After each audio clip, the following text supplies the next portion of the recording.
ಬೆಳೆಯುವಾಗ ಅಡ್ಡಗಾಲು ಹಾಕುತ್ತಾರೆ ಕಣ್ಣೀರಿಟ್ಟ ನಟ ವರುಣ್ ಆರಾಧ್ಯ. ಎಲ್ಲರಿಗೂ ಟುಪ್ಪಿ ಕನ್ನಡ ಟಿವಿ ಯೂಟ್ಯೂಬ್ ಚಾನಲ್ಗೆ ಸ್ವಾಗತ ಸುಸ್ವಾಗತ ಅಂತ ಹೇಳ್ತೀವಿ. ಶುರು ಮಾಡೋಣ. ಶುರು ಮಾಡೋದಕ್ಕಿಂತ ಮೊದಲು ಯಾರೆಲ್ಲ ನನ್ನ ಯೂಟ್ಯೂಬ್ ಚಾನಲ್ ಮೊದಲು ನೋಡ್ತಿದ್ರಿ ಅವರೆಲ್ಲರೂ ಸಬ್ಸ್ಕ್ರೈಬ್ ಮಾಡಿಕೊಳ್ಳಿ. ಮತ್ತಲ್ಲೇ ಪಕ್ಕದಲ್ಲಿರೋ ಬೆಲ್ಲಕ್ಕನ್ನು ಪ್ರೆಸ್ ಮಾಡಿ ಗೈಸ್, ಬೇಗ ಸಬ್ಸ್ಕ್ರೈಬ್ ಮಾಡಿ.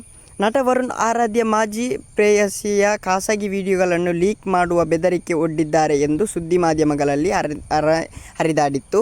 ಆದರೆ ಬಳಿಕ ಆ ಯುವತಿಯೇ ಅದು ಸುಳ್ಳು ಸುದ್ದಿ ಎಂದಿದ್ದು ಆಯಿತು. ಅದಾದ ಬಳಿಕ ನಿನ್ನೆ ವಿಡಿಯೋ ಮಾಡಿ ಯೂಟ್ಯೂಬ್ನಲ್ಲಿ ಶರಣ್ ಆರಾಧ್ಯ ಕಣ್ಣೀರು ಹಾಕುತ್ತಾ ತನ್ನ ಮೇಲಿನ ವರುಣ್ ಆರಾಧ್ಯ ಕಣ್ಣೀರು ಹಾಕುತ್ತಾ ತನ್ನ ಮೇಲಿನ ಆರೋಪಗಳಿಗೆ ಸ್ಪಷ್ಟನೆ ನೀಡಿದ್ದಾರೆ. ಬೆಳೆಯುವ ಸಮಯದಲ್ಲಿ ಅಡ್ಡಗಾಲು ಹಾಕುವ ಪ್ರಯತ್ನ ಮಾಡುತ್ತಲೇ ಇದ್ದಾರೆ, ಹಾಗೆ ಮಾಡಬೇಡಿ ಎಂದು ಮನವಿ ಮಾಡಿದ್ದಾರೆ.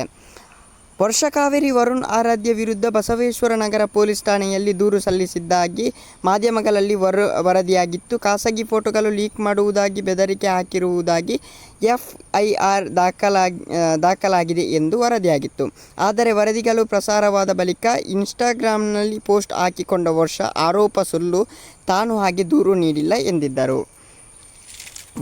ಬಳಿಕ ವರುಣ್ ಆರಾಧ್ಯ ಮಾಡಿರುವ ವಿಡಿಯೋನಲ್ಲಿ ಬಹಳ ವರ್ಷಗಳಿಂದ ನಾನು ಮತ್ತು ವರ್ಷ ಒಟ್ಟಿಗೆ ಇನ್ಸ್ಟಾಗ್ರಾಮ್ ರೀಲ್ಸ್ ಮಾಡುತ್ತಿದ್ದೇವೆ ಎಂದು ಹೇಳಿದ್ದಾರೆ. ಓಕೆ ಗೈಸ್, ಮುಂದಿನ ವಿಡಿಯೋದಲ್ಲಿ ಸಿಗೋಣ. ಅಲ್ಲಿ ಲೈಕ್ ಸಬ್ಸ್ಕ್ರೈಬ್ ಮಾಡಿ ಅಂತ ಹೇಳ್ತಾ ಲವ್ ಯು ಸೋ ಮಚ್.